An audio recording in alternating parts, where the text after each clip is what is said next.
काली छाया अनुज देर रात ऑफिस से घर लौट रहा था।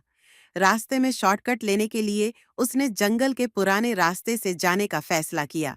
सड़क सुनसान थी और चारों तरफ घना अंधेरा छाया हुआ था। सिर्फ उसकी बाइक की हेडलाइट्स और इंजन की आवाज उस खामोशी को तोड़ रही थीं। कुछ दूरी पर उसे सड़क किनारे एक महिला खड़ी दिखी। उसने सफेद साड़ी पहन रखी थी और उसके बाल चेहरे पर लटक रहे थे। अनुज ने सोचा कि शायद वह किसी मुसीबत में है। उसने बाइक रोककर पूछा, आपको कहीं छोड़ दूं? महिला ने बिना कुछ कहे सिर हिला दिया और अनुज की बाइक पर पीछे बैठ गई। जैसे ही वह बैठी, अनुज को अजीब सी ठंडक महसूस हुई। उसने पीछे मुड़कर देखा तो महिला का चेहरा ढका हुआ था। रास्ते में अनुज ने उससे बात करने की कोशिश की, लेकिन वह चुप रही। तभी उसे एहसास हुआ कि बाइक का वजन अचानक हल्का हो गया है। उसने रुककर पीछे देखा। महिला गायब थी। डरते हुए उसने बाइक स्टार्ट की और तेजी से घर की ओर भागा।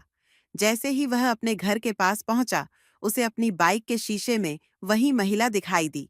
इस बार उसका चेहरा विकृत था। उसकी आंखें काली थीं और वह डरावनी हंसी हंस रही थी। अनुज चीखते हुए घर में घुसा और दरवाजा बंद कर लिया। लेकिन उस रात वह महिला उसकी खिड़की के बाहर दिखाई देती रही। उसकी हंसी की आवाजें पूरे घर में गूंज रही थीं। अगले दिन अनुज का दरवाजा खुला मिला।